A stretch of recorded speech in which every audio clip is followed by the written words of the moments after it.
예수께서 성전에서 나가실 때 제자 중 하나가 이르되 선생님이여 보소서 이 돌들이 어떠하며 이 건물들이 어떠하니이까. 예수께서 이르시되 내가 이 큰 건물들을 보느냐. 돌 하나도 돌 위에 남지 않고 다 무너뜨려지리라 하시니라.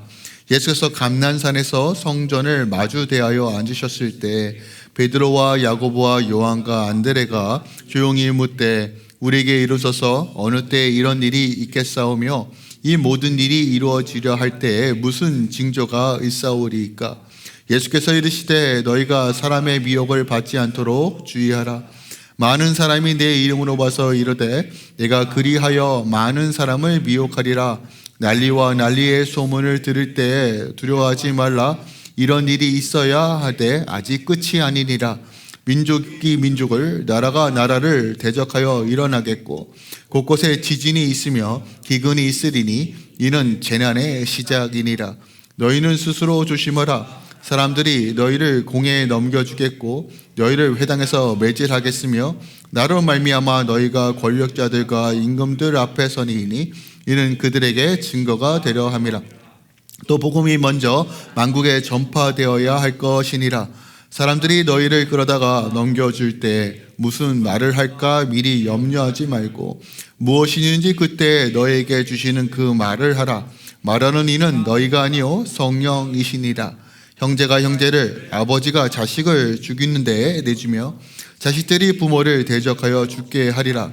또 너희가 내 이름으로 말미암아 모든 사람에게 미움을 받을 것이나 끝까지 견디는 자는 구원을 받으리라. 아멘. 하나님의 말씀입니다. 자, 오늘 이 말씀으로 무너지는 세상 속에서라는 제목으로 함께 이 말씀을 다룰 거예요. 조금은 많이 무겁죠. 많이 무거운 종말론에 대한 이야기입니다. 그러니까 마가복음 13장은 흔히 얘기해서 이제 리를 어퍼클립이라는 이제 소위 작은 종말론이라는 내용. 그러니까 마지막 때 어떤 일이 일어날 것인가에 대해서 예수님께서 직접 가르쳐 주신 내용입니다.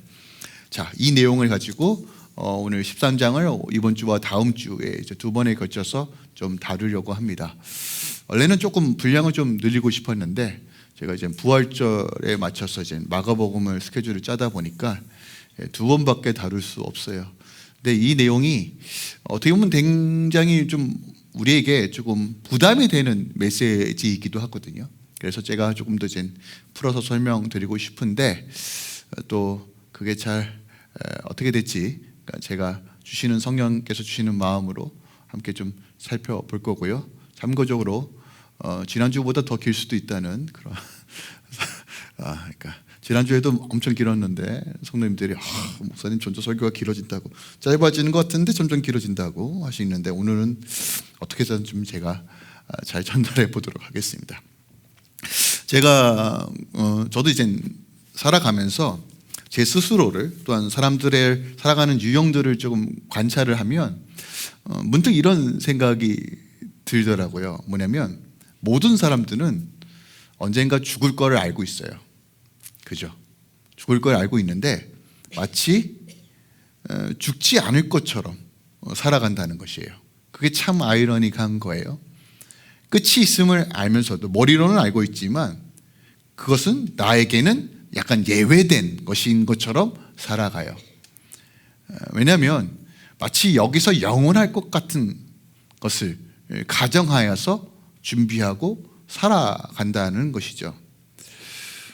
이게 참 아이러니해요. 예수를 믿건 예수를 믿지 않든 간에 이런 방식으로 살아간다는 것이에요. 시편 기자가 시편 90편 12절에 이런 말씀이 있어요. 우리가 나의 계수함을 가르치사 지혜의 마음을 얻게 하소서예요. 우리의 날수를 가르치시고 그 날수 가운데 어떻게 살아야 되는지에 대한 지혜의 마음을 달라고 기도하는 장면이 나와요. 그러니까 성경은 명확하게 끝이 있음을 말합니다. 우리 인생에도 끝이 있고 이 세상에도 끝이 있어요. 두 가지의 종말을 명확하게 말합니다. 아주 확실하게 얘기해요. 그렇다면 성경이 왜 끝이 있다라고 얘기하는가에 대해서 우리가 바른 견해와 관점을 가져야 한다는 것이에요. 우리가 다 알고 있지만 이 세상의 모든 구조는 마치 영원히 살 수 있는 어떤 부푼 그것을 희망사항으로 살아간다는 것이에요. 흔히 얘기해서 이게 음모론일 수도 있지만 중국에서 평생을 살아갈 수 있는 방식이 이제 장기를 바꾸면 된다 이런 얘기도 있잖아요. 이런 얘기 들리는 소문인지 진짜인지는 모르겠지만 진짜 같기도 하고요. 그러니까 여전히 인간은요 영원히 살 거에 대한 소망을 가지고 있어요. 마치 지금이 끝이 아니라 그래서 더 이 땅에 집착하는 삶을 살 수밖에 없어요. 근데 여러분, 기독교적인 신앙은요, 본질은요, 끝이 있음을 아는 것을 넘어서 믿고 그에 따라서 살아가는 방식들을 설정하는 것이에요. 이게 핵심입니다. 유명한 존 회퍼 목사님이 이런 이야기를 했습니다. 죽음을 맞을 준비가 된 사람만이 어떻게 살아야 할지를 안다라는 거예요. 우리가 끝이 있음을 아는 자만이 지금 어떻게 살아갈지를 안다는 것입니다.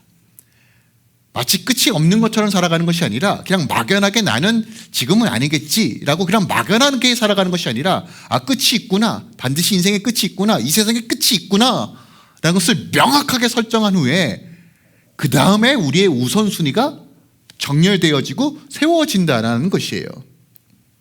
그러므로 우리가 끝이 있다는 것을 막연하게 어떤 두려움의 관점에서 보는 것이 아니라 지금 내 영혼을 점검하고 내 삶을 점검함으로써 주님 맞이할 준비를 하는 것, 이것이 어떻게 보면 기독교 신앙, 종말론적 신앙의 핵심 메시지라는 것이에요. 오늘날 우리가 지금 주님 맞이할 준비가 되어 있는가? 더 나아가 내 인생의 끝을 향해 가고 있다라면 그 끝을 향해 우리는 어떻게 준비하고 있는가? 그것이 오늘 성경 말씀 안에 담겨져 있다는 것이에요.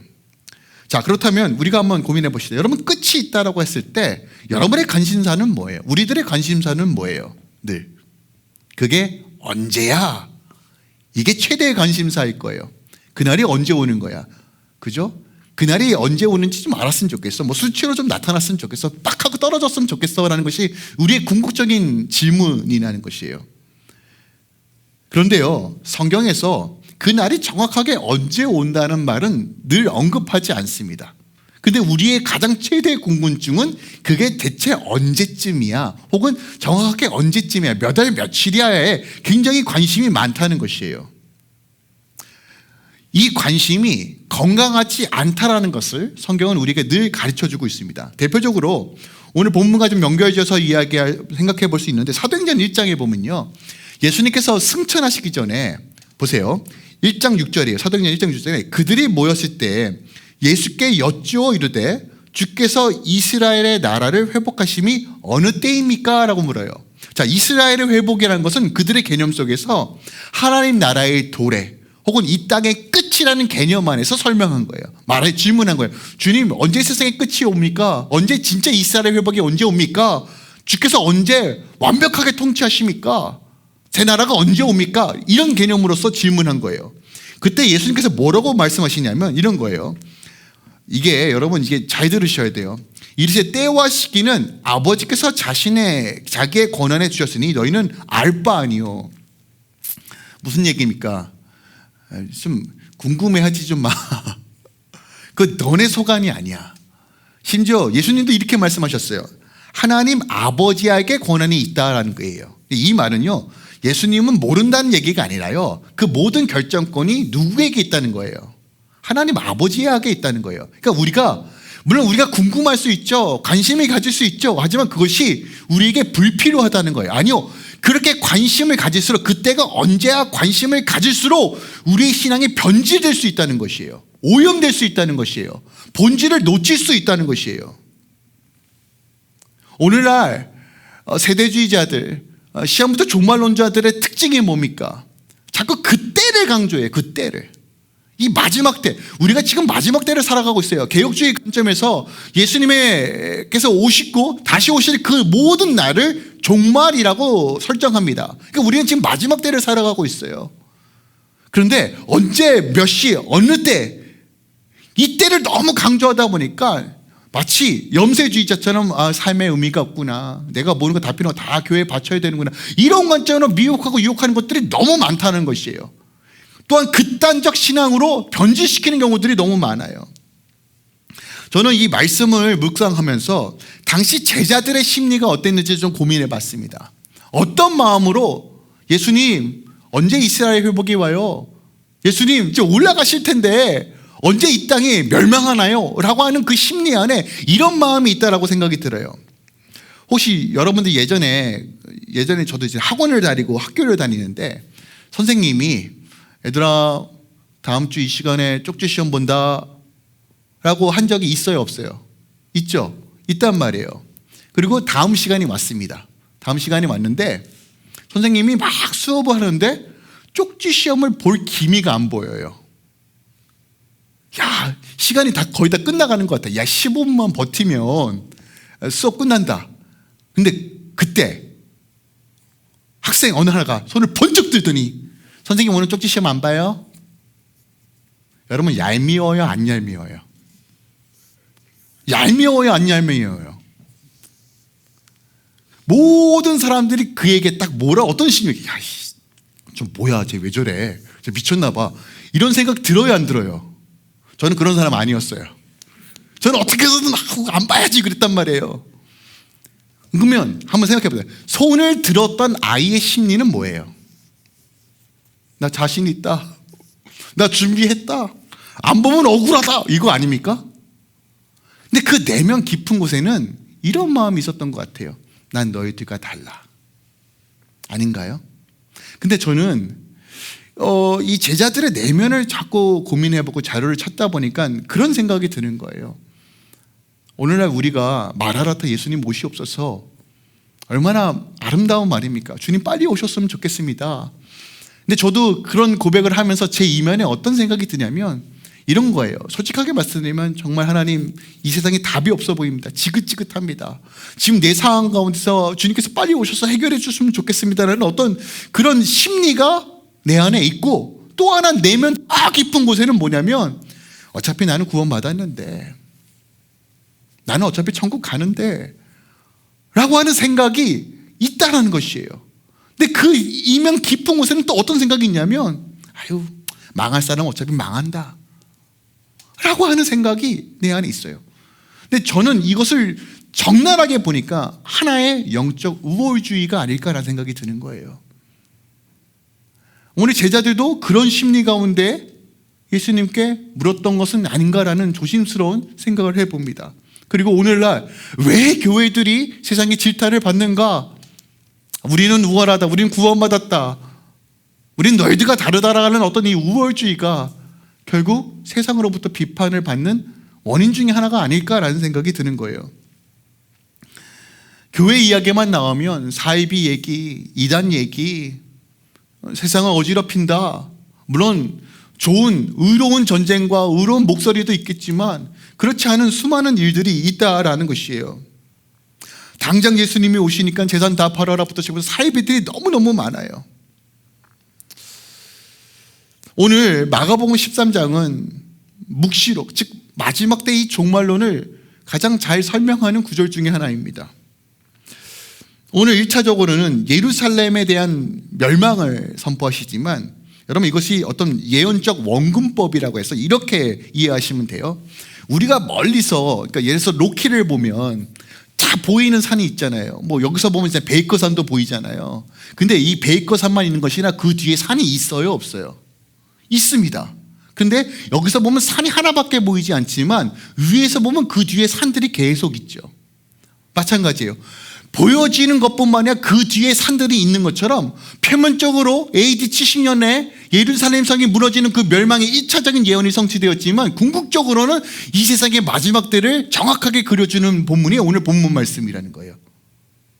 그것을 이중 예언이라고 얘기하는데, 오늘 예수님께서 바로 1차적으로는 예루살렘 성에 대한 어떤 멸망에 대한 이야기뿐만 아니라 앞으로 주님께서 다시 오실 때 어떠한 일들이 벌어지는지, 또한 그러한 것을 바라보면서 끝을 향해 걸어가는 우리 성도들이 그 끝에 관심을 갖는 것이 아니라 그 끝을 알았다면 우리가 어떻게 이 땅 가운데 살아야 되는지를 정확하게 제시하고 있는 책이 오늘 본문의 말씀이라는 것이에요. 자, 우리가 앞서 얘기해서 사도행전 1장을 살펴봤습니다. 자, 예수님의 답이 뭐예요? 야, 너희들 그거 알 바 아니야. 그 다음에 1장 8절 말씀이 뭐예요? 여러분 잘 알고 있는 말씀이잖아요. 우리 1장 8절 말씀 우리 함께 읽을까요? 시작. 오직 성령이 너에게 임하시면 너희가 권능을 받고 예루살렘과 유다와 사마리아 땅끝까지 이르러 내 증인이 되리라요. 예수님의 답은 뭐예요? 야, 그거 알지 몰라도 돼. 근데 뭐예요? 성령 받으라요. 그럼 성령이 우리에게 임하시는 이유와 목적이 뭐냐는 거예요. 그때 정확하게 내가 예언을 해야지, 초능력 나를 따르라, 이거예요? 성령의 능력의 본질이 뭐예요? 그리스도 예수가 드러나는 삶, 예수를 닮아가는 삶, 예수와 함께 주의 나라를 꿈꾸며 능력으로 권능으로 살아가는 방식 아닙니까? 우리는 여전히 이 땅에서 살아야 됩니다. 이 땅에서 일도 해야 되고 애들도 가르쳐야 되고 교회도 세워야 되고 수만 가지 일을 해야 돼요. 근데 우리가 자꾸 그때라는 것에 집중하면 나도 모르는 사이에 우리의 모든 신앙들이 변질되기 시작한다는 것이에요. 다시 말씀드립니다. 끝을 어떻게 맞이할 준비를 하는가, 이것이 바른 태도와 자세와 신앙과 종말론적 소망이라는 것이에요. 오늘 본문 이렇게 시작합니다. 예수께서 성전에서 나가실 때에, 여러분 마가는요 오늘 이 본문 말씀을 1절과 2절에 그냥 함축해서 1절과 2절 안에 다 담고 있어요. 자, 의도적으로 예수님께서 성전에서 나가실 때라는 것을 의도적으로 표현합니다. 그러니까 이건 이렇게 문자적으로 예수님께서 성전에서 나가셨구나 라고 우리가 해석할 수 있지만, 여러분 기억하세요. 하나님이 성전에서 나가신다는 표현은 에스겔서에서도 우리가 볼 수 있어요. 무슨 의미일까요?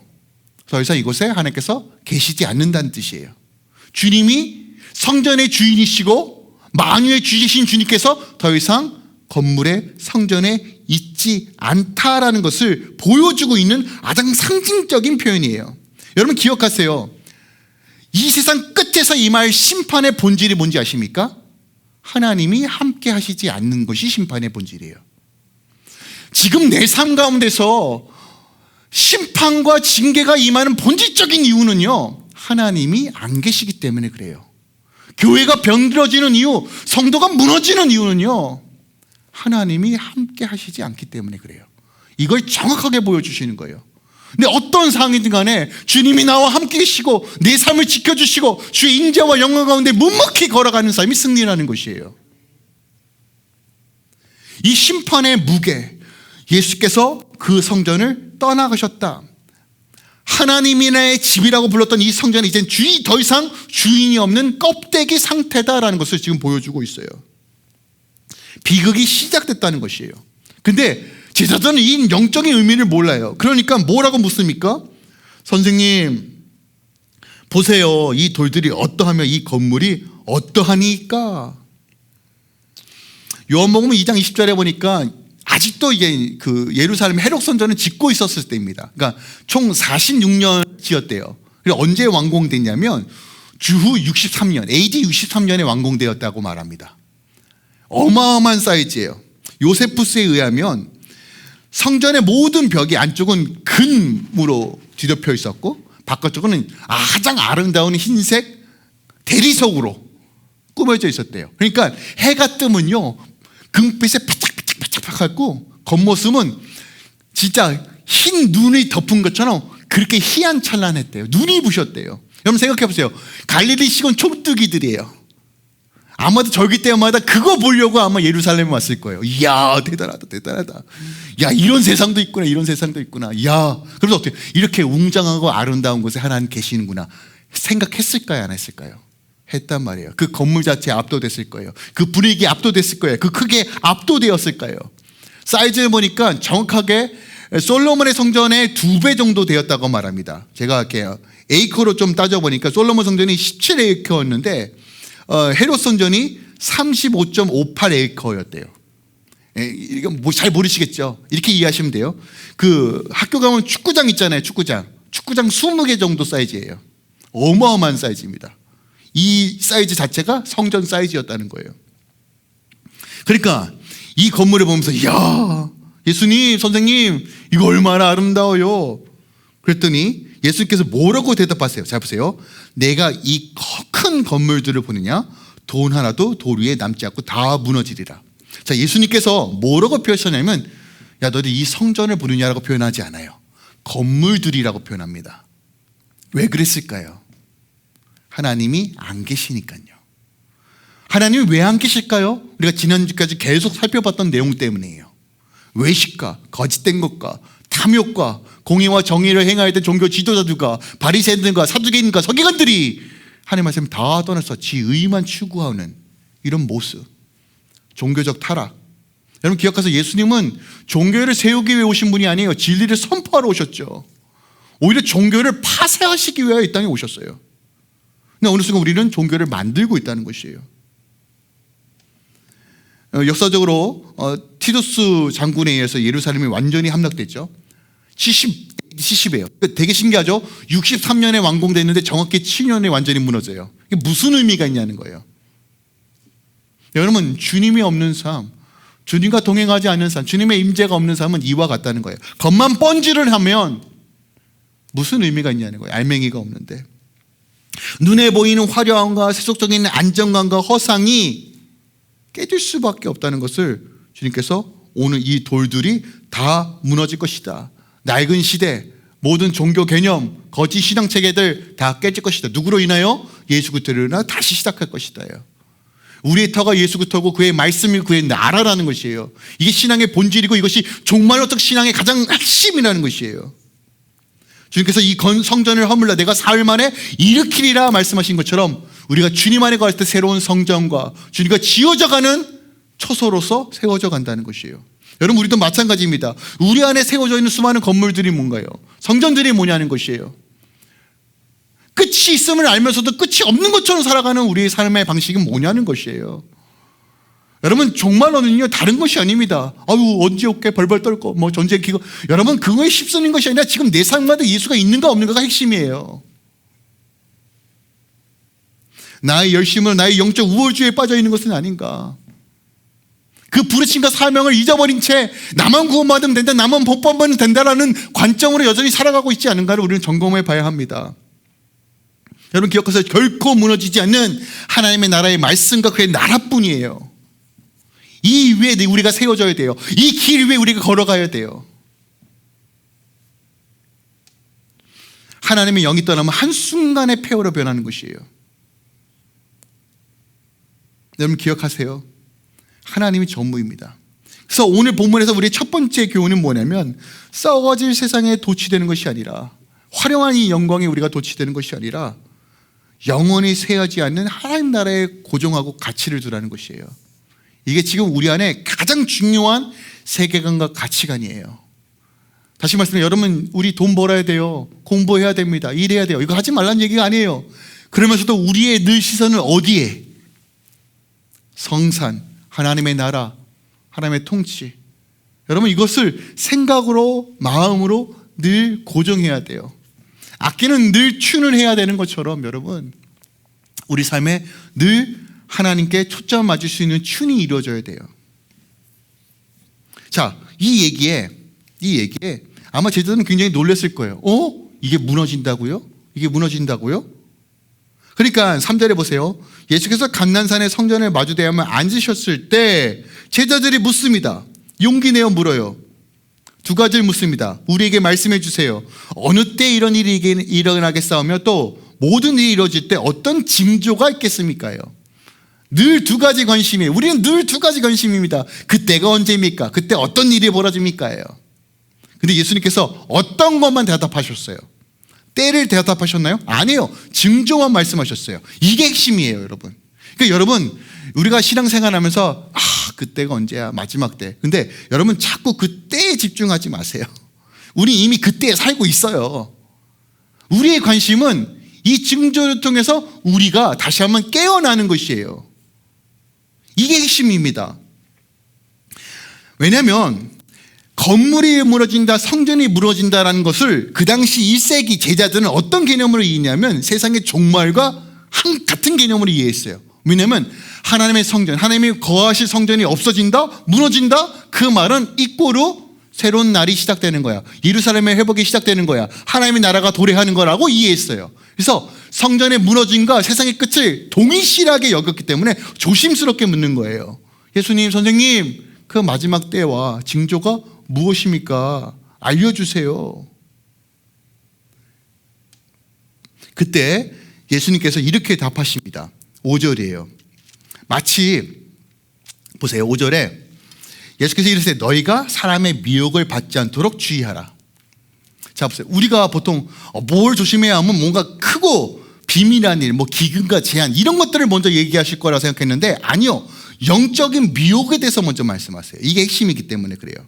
자, 내 이름으로 와서 내가 그다라고 말하는 일들이 벌어진다는 거예요.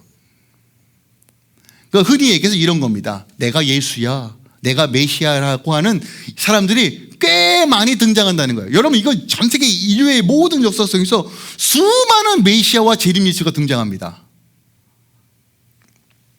여기서 미혹한다는 건 속여 잘못된 길로 인도한다는 거예요. 제가 조사를 해봤어요. 요즘 AI가 좋으니까 물어봤습니다. 이 세상에 존재하는 재림 예수는 도대체 몇 명이야? 숫자 되게 궁금하더라고. 했더니 대답하는 게 뭐냐면 너무 많아서 셀 수는 없고, 그러니까 진짜 실제적으로 너무 많아서 셀 수는 없고, 그리고 2023년 한 언론사에서 한국에 존재하는 재림 예수들, 2024년 한 언론사에서 언론사 한겨레일 거예요. 근데 소칭 재림 예수라고 하는 사람이 대략 50명, 나는 하나님이다라고 말하는 사람이 대략 20명이래요. 저는 더 많을 거라 생각합니다. 숨어있는 재림 예수 엄청 많거든요. 엄청 많아요. 제가 왜 이 조사를 했냐면 이게 우연인지 모르겠지만 최근에 그 유튜버에서 자신이 유튜버에서 재림 예수라고 떠드는 사람이 있어요. 이름도 생각이 안 나요. 금성에서 온 뭐라고 하는데, 근데 본인이 재림 예수라는 증거가 뭐냐면 1년 사이에 60억이 모였대요.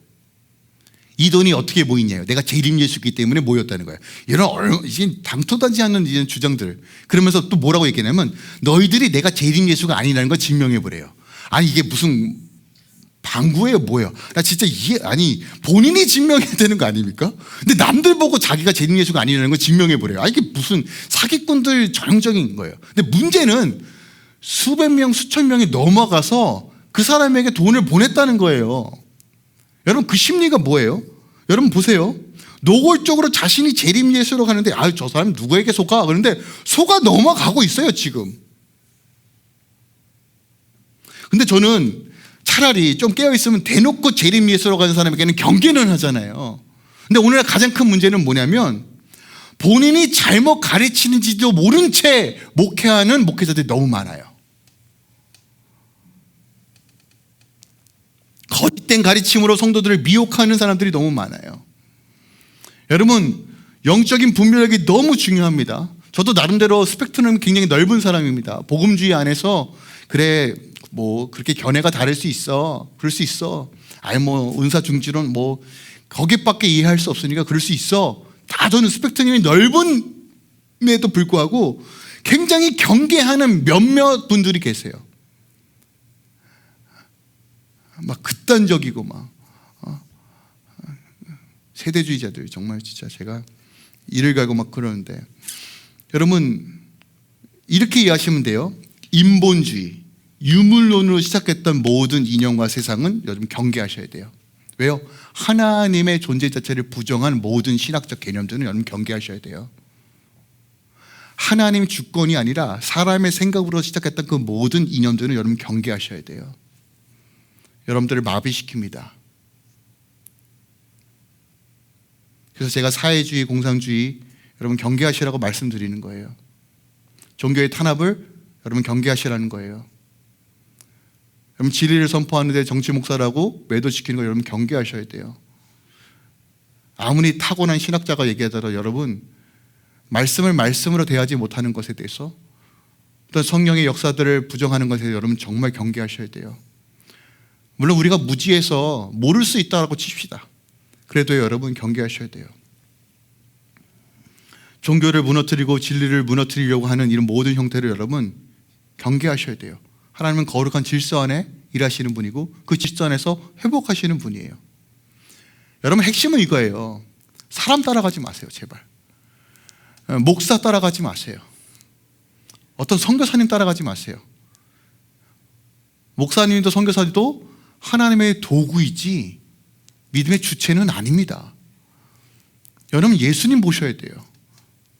말씀 가운데 거하시는 주님 보셔야 돼요. 이게 핵심입니다. 여러분 사람이 왜 미혹되는지 아십니까? 두려우니까. 상황이 뭔가 뭘 붙잡아야 될지 모르니까. 구원자를 찾는 것이 우리의 어떻게 보면 인간의 본성이거든요. 여러분 그럼에도 불구하고 말씀 가운데 거하시는 주님을 보셔야 돼요. 그래서 제가 여러분들에게 계속 권면해 드리는 거예요. 말씀 읽읍시다. 이 가운데 계시는 그 하나님을 경험합시다. 여러분이 스스로 이것을 먹을 수 있는 어떤 단계까지 가지 않으면요, 카더라에 다 넘어가는 거예요. 카더라에. 근데 신기한 건 뭐냐면요, 2단 3단 재림 예수에게 다 넘어가는 사람들이 소위 얘기해서 교회 중직자들, 말씀 안다는 사람들, 소위 엘리트들이 다 넘어가요. 그러니까 잘못된 지적 호기심이, 방향을 잃어버린 호기심이, 그때라는 그 시간에 집중하면 여러분 다 넘어가는 거예요. 여러분 그때는 아버지만 아세요. 그러니까 근거에 관심도 갖지 마세요. 그러면 내가 이 마지막 때 어떻게 살아갈 것인가, 믿음을 어떻게 붙잡을 것인가, 주님이 내 안에 거하는 방식이 무엇인가, 내가 주님 앞에 나아가는 방식이 무엇인가. 여러분 그래야지만 미혹되지 않아요. 정말로요. 그래서 여러분들에게 예전에도 그렇게 말해요. 차라리 유튜브 보지 마세요. 왜냐면 이 기준이 없으면 다 넘어지니까요. 제가 보니까 요즘 넘어지시는 분들 다 보니까 다 유튜브에 하여간 뭐 이거다 저거다 해가지고 맨날 보니까 알고리즘에 보던 것만 계속 보잖아요. 그러니까 그냥 넘어가는 거예요. 그냥 말씀만 가르치시는 목사님들 보시는 게 그래도 건강해요. 뭐 그렇습니다. 두 번째로 7절 8절에 두 번째 유형의 징조를 말씀하시는데 이렇게요. 난리와 난리의 소문이 되면 두려워하지 마라. 이런 일이 있어야 하는 일이 끝이리라. 민족과 민족과 나라가 여러분 이 얘기 지금 일어나고 있는 일이에요, 아니에요? 일어나잖아요. 근데 여러분 이런 일들이 한 번도 안 일어나는 적이 있었나요? 지진이 없었던 적이 있어요? 전쟁이 없었던 적이 있어요? 늘 있어 왔습니다. 근데 저는 여러분 이 단어에 주목하셔야 돼요. 7절에 아직 끝이 아니야. 호들갑 하지 마. 아직 끝이 아니야. 그리고 재난의 8절에 재난의 시작이래요. 시작이에요. 이게 시작일 뿐이래요. 근데 저는 여기서 주목하고 싶었던 말은 이 재난이란 단어예요. 재난. 여러분 재난이라고 했을 때 어떤 느낌이 들어요? 아유 환난과 고난과 힘든 일이라고 생각하잖아요. 근데 여기서 말하는 재난의 원어는요 뭐냐면 오딘이라는 단어를 사용하는데 이 단어가 뭐냐면 해산의 고통을 의미하는 단어예요. 저는 이제 임신을 안 해봐서 모르겠지만 이제 우리 여성도분들은 애 낳을 때 오는 이제 있던 고통들 있잖아요. 출산의 고통들. 여러분 해산의 진통과 고통의 특징이 뭐예요? 첫 번째로 해산의 진통이 와도 이 진통에 어떤 일이 벌어질 것을 알아요, 몰라요? 압니다. 이 진통은 시작에 불과해요. 끝이 아니에요. 그렇죠? 그리고 진통이 점점 빨라질수록 애가 나오겠구나가 가까이 왔다는 것을 알잖아요. 그죠? 그리고 진통의 목적은 뭐예요? 생명의 출산입니다. 그죠? 진통 자체를 난 즐겨야지. 아주 좋아. 진통 좋아. 이게 아니잖아요. 진통의 끝이 뭐예요? 해산입니다. 새로운 생명이에요.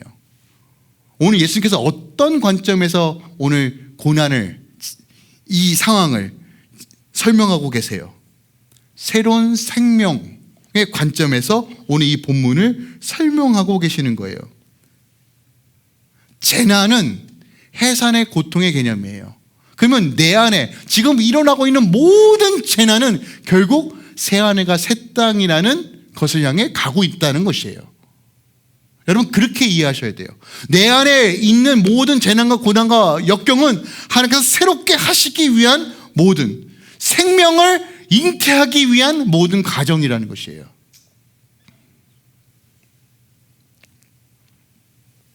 그래서 주님께서 두려워하지 말라라고 말씀하시는 거예요. 망하려고 주시는 재난이 아니라는 거예요. 망하려고 주시는 고난과 어려움이 아니라는 거예요. 나를 다듬어 준비케 하셔서, 여러분 막 진통이 오는데 오늘은 좀 타이레놀 먹을까, 이런 부모 없잖아요. 아직 병원 가야 되겠구나. 그죠? 짐도 싸고 그죠? 남편한테 얘기도 하고, 정신 차려, 나 지금 가야 되면 없죠 해가지고, 택시를 잡아부터 해가지고 뭐 하잖아요. 그죠? 새벽에 일어나지 진통이 오는 것 같아, 양수가 터진 것 같아. 그러니까 준비를 하잖아요. 근데 그때 준비하는 게 아니라 미리 가방을 싸잖아요. 아닌가요? 우리만 썼나? 갈 준비 하잖아요. 갑자기 응애하고 나오는 케이스 말고, 뭐 35주 막 이렇게 급하게 나오는 애들 말고. 여러분, 그런 개념으로서 우리에게 말씀하시는 거란 말이에요. 그러면 지금 일어나고 있는 이 시대, 제가 보니까 지금 뭐 미국에 의해서 새롭게 뭐 질서도 개편되고 하는데, 여러분 개편이 되든 안 개편이 되든 여러분 중요한 건 뭐냐면 주께서 새롭게 하실 거예요. 이게 핵심이에요, 여러분. 그리고 하나님은 그에 비해서는 절대로 저버리지 않으세요. 두려워하지 말라고 말씀하고 계세요. 이게 핵심이에요, 핵심이에요. 앞으로 우리가 생각지도 못했던 수많은 일들이 일어날 거예요. 근데 그 안에 찾아오는 뭐예요? 막연하니까 오는 두려움이에요. 한치 앞도 모르니까 오는 두려움이에요. 근데 주님께서 말씀하시는 거야. 그거 이미 내 손 안에 다 있어. 내 안에 다 있는 거야. 이거 나 이미 얘기했다, 얘들아. 사랑하는 자녀들아, 나 이거 이미 얘기했어. 근데 알죠? 얘기해도, 부모가 애들한테 얘기해도 애들 잘 못 알아듣잖아요. 마찬가지예요. 하지만 그럼에도 불구하고 그때마다 다시 보는 거예요. 하나님이 궁극적으로 우리에게 뭐라고 말씀하셨어요? 두려워하지 말래요. 뭔지 모르겠지만 일단 두려워하지 말자. 그래, 주님을 신뢰함으로 두려워하지 말자. 여러분, 믿음이 강화될수록 우리 안에 나타나는 열쇠는 두려워하지 않는 마음이에요. 여러분, 이게 핵심이에요. 그러니까 우리가 마지막 때 취해야 될 것이 뭐예요? 주님 붙잡는 거예요, 그냥. 근데 혼자 힘으로 주님을 못 잡았잖아요. 그럼 어떻게 해야 돼요? 함께 공동체에 나와서 기도하고 예배하고 말씀 붙드는 거예요. 이것밖에 답이 없어요, 여러분. 우선순위를 주님 붙잡는 걸로 채우셔야 돼요. 그게 준비하는 거예요. 오늘 주님께서 말씀하시는 9절에 너희는 스스로 조심하라. 사람들이 너희를 공회에 넘겨주고 너희를 회당에서 매질하게 했으며 또 너희 때문에 총독과 임금 앞에 서는 이는 나를 증거하려 함이라. 또한 박해에 대한 경고를 하십니다. 이런 징조가 있을 것이다. 너네 나 때문에 고난과 어려움, 실질적인 어려움을 받을 것이다. 매질을 당할 것이다. 심지어 죽음을 당할 것이다. 그런데 그때 보세요. 내가 피할 길을 내줄 거 다 보호하겠다. 이런 말씀도 되게 중요한데 오늘 핵심이 뭐예요? 우리 마지막 때 종말론적 신앙이 뭐예요? 이는 나를 증거하기 위하여 주어진 거예요. 이게 핵심이에요. 우리 하나님 되게 미나죠. 걱정하지 마, 내가 방패가 될 것이야, 뭐 이런 말씀 하면 얼마나 그러는데, 일단은 이 종말론적인 신앙의 핵심이 뭐냐면 그런 핍박과 어려움이 실질적으로 왔을 때 우리의 초점은 뭐여야 된다고요? 지금 내 삶 가운데 예수가 드러날 가장 적절한 타임이구나. 이것부터 인지하셔야 돼요. 이게 우선순위예요. 기억하세요. 물론 주님께서 보호하시기도 하시겠죠. 인도하시겠죠. 근데 우리가 취해야 할 신앙의 자세는 뭐예요? 지금 예수가 드러날 때구나. 이거예요. 이거 흔들리시면 안 돼요. 이거 말씀하시는 거예요. 이거 먼저 세우는 다음에 그 다음에 하나님께서 하실 일들을 보는 거예요. 근데 이거 하지 않고 일단 나부터 챙겨요. 나부터.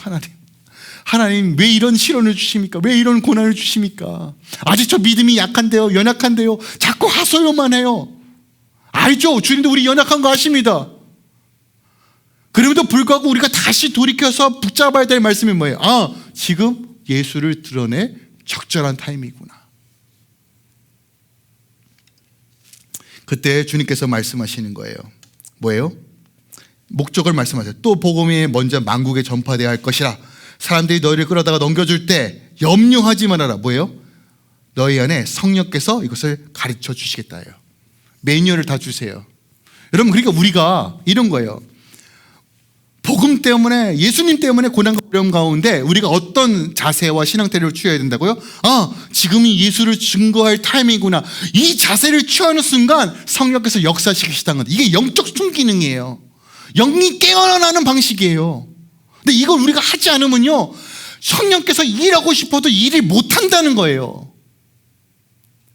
나는 왜 이렇게 무지합니까? 내가 왜 이렇게 능력이 없습니까? 주님께서 말씀하시니까 이 순서와 원리가 너무너무 중요해요. 나는 능력이 없어요. 내가 할 수가 없어요. 그럼에도 불구하고 주님, 내가 이 상황 가운데 고난과 어려움이지만 주님을 드러내길 소망합니다.